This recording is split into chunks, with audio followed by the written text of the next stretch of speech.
Hello, best friend, and welcome back to my channel. I hope you're all having the most incredible day. This is the first time that you're watching my channel. My name is Sebastian, and I welcome you all with open arms. I do pop culture videos every single day, so if you're looking for a new messy best friend who's gonna spill pop culture tea, make you laugh, probably make you cringe a little bit, bitch, you have found me. So grab a snack and a drink, put that pillow over your tummy, and let's talk.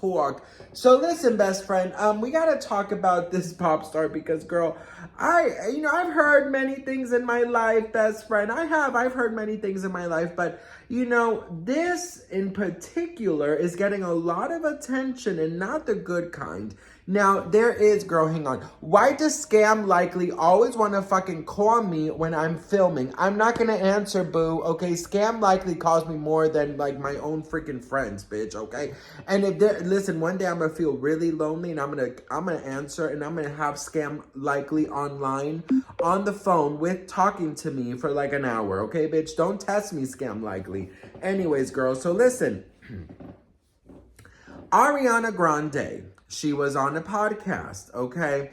And she was reminiscing about a story when she was younger that has resurfaced of her in a group of children and their parents. They asked her if she could pick somebody dead or alive to have lunch with or dinner with. Who would it be? So she basically, in front of the children, asked the parents if it was okay if she gave her honest opinion or her honest answer. So she did, and the person that she would love to have dinner with and ask questions because she finds them fascinating is Jeffrey Dahmer.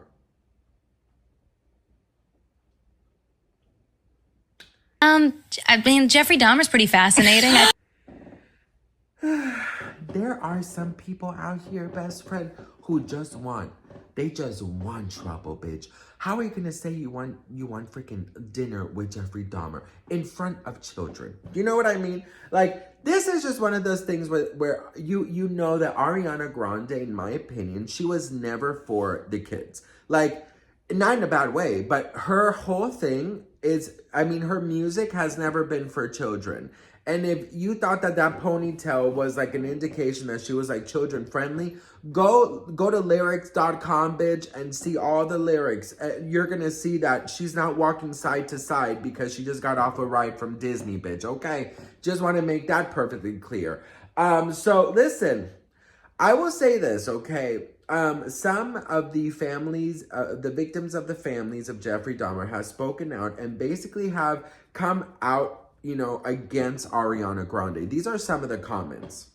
So it says, Dahmer's victim's family rips Ariana Grande for fascination with him. She's sick in her mind. The revelation does not sit well with her loved ones of Tony Hughes, a deaf nonverbal victim Dahmer targeted in 1991. Shirley, Tony's mother, tells TMZ she hopes Ariana understands how hurtful her comments are, noting the confession made her emotional. She was also disturbed when Ariana laughed during the podcast about her Dahmer fascination. Shirley wants the singer and the general public to know she and other victims' families' experience were real pain anytime Dahmer is brought up. I was reading some comments, and for some reason, people, because there was a show about Dahmer on Hulu, played by Evan Peters, a lot of people kind of disassociated that this is like real life. And I was seeing comments like that saying like, oh my God, this, like, we have to remember this actually happened. I'm like, yeah, that's the whole point. Says, to me, it seems like she's sick in her mind. It's not fancy or funny to say you would have wanted to do dinner with him. It's also not something you should say to young people, which she says she did. Ariana explains this was many, many years ago. This was like after her Nickelodeon time. Obviously, it was hella inappropriate and probably the children didn't quite understand it. But it's obviously resurfaced. It says, Shirley says she finds it troubling Ariana didn't seem to show any empathy for the victims' loved ones. And it says that Tony's sister Barbara shares a similar sentiment, saying she loved to see Ariana apologize so her fans know this isn't right. Now, the reality is Ariana's hardly the only person plugging into true crime stories like Dahmer. The genre is a huge moneymaker for TV, movie streaming services, and book publishers. That's what I was saying. I feel like there's this really weird obsession with these type of stories, and I think people that watch it maybe like I said, disassociate that this is a real life thing that happened. I don't know, best friend. It's one of those things where I'm like, I definitely understand that there's actual pain, but yeah, it's so crazy. So, I will say this, best friend, okay? And this is just my personal opinion. I feel like, celebrities, they go through these type of, I wouldn't say classes, but they go through these workshops, right? Before they're famous, right? And it's called media training, right? So what they do there is that, they are taught to respond to certain questions, how to respond to awkward questions, how to respond to rude questions, how to react, basically, okay? And what to say, things that are politically correct, things that are not going to get you in any type of trouble, they're not going to cause backlash. That is what media training is, okay? And I feel like as we are entering, 2024, 2025, people are becoming a little bit more, I would say a little bit more honest with their questions. And I think that, this whole thing of like doing, these media trained answers, I feel like that is not something that the public is looking for anymore. I think the public really wants celebrities to be honest, to be relatable, to be raw and unfiltered, right? Because we can see right through all of the, hello, thank you so much. We can see right there. We don't want that, right? So my thing is that they asked her a question and she answered, right? Now, she maybe should have said someone else, but that's what she wanted to say. Now, I feel that there are a lot of people who are interested in getting to know the mind of someone so corrupt and so just disturbed, right? There's this fascination with seeing how their brain works, right? That's why a lot of people are so into all these crime shows, like true crime or whatever it's called. I know a lot of people, including my mom, my best friend, they go to sleep watching these like real life crime things, and I think they're fucking crazy to go to sleep like that. I could never go to sleep with, he broke into the house and decapitated, whatever. Like I could never, ever, ever sleep like that. But I need like the stupidest show on the planet so I can sleep, But I will say, there is this fascination, for example, I've noticed with myself that I love horror movies. Like horror movies are cute and stuff, but there is something in me that you would never guess because I love pop music and I'm a happy-go-lucky. But there is something that I feel like I also have like a dark side. For example, I love American Horror Story. I love these type of TV shows and movies and shows.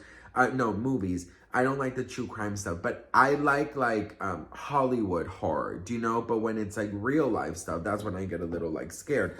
So I feel like we all have like a dark side in us, and I think that's okay to have. I think having a dark side is fine. Having lunch with someone who hurt so many people, I don't think that Ariana Grande meant it in a bad way.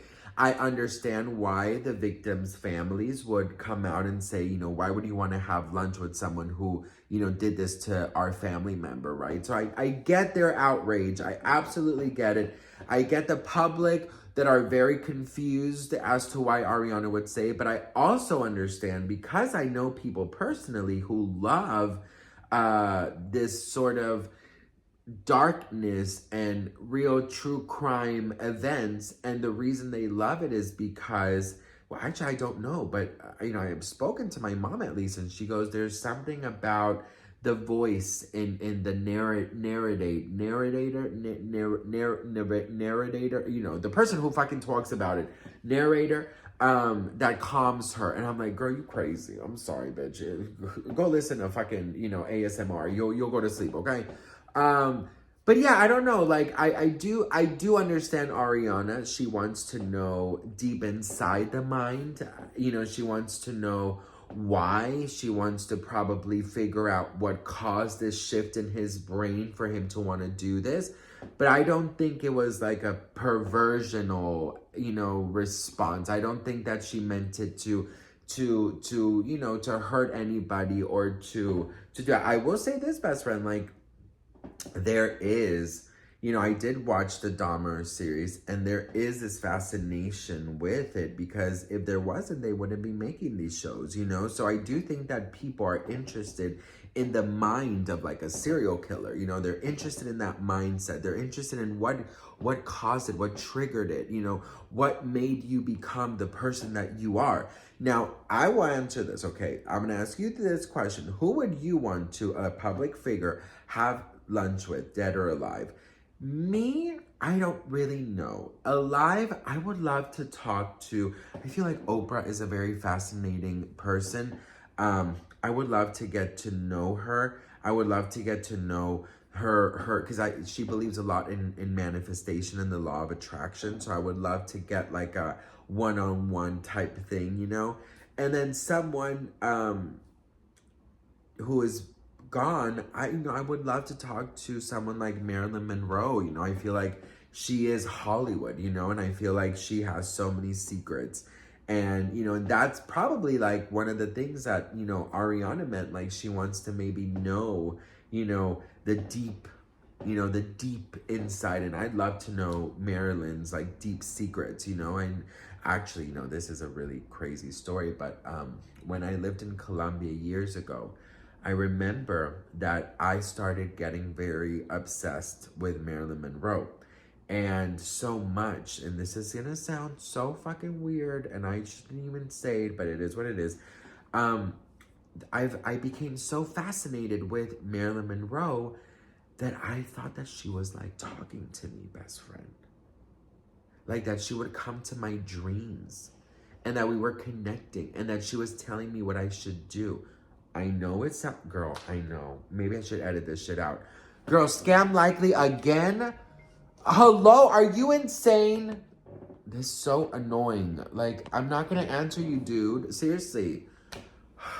Why does Scam Likely call me so much, bitch? Like, seriously.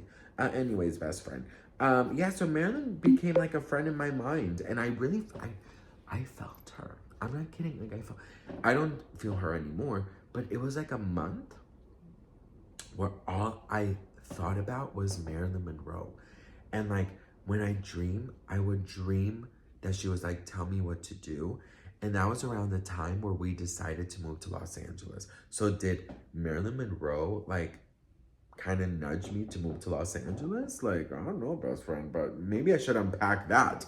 Anyways, I love you all so much. Let me know what you guys think. Do you think that the people being outraged by this answer have a right to? What do you think? Let me know in the comments below. I'd love to hear from you guys. Thank you guys so much for watching. And remember, who would you have lunch with, dead or alive? Let me know in the comments. I love you, and I'll see you guys in my next video. Mwah. Bye.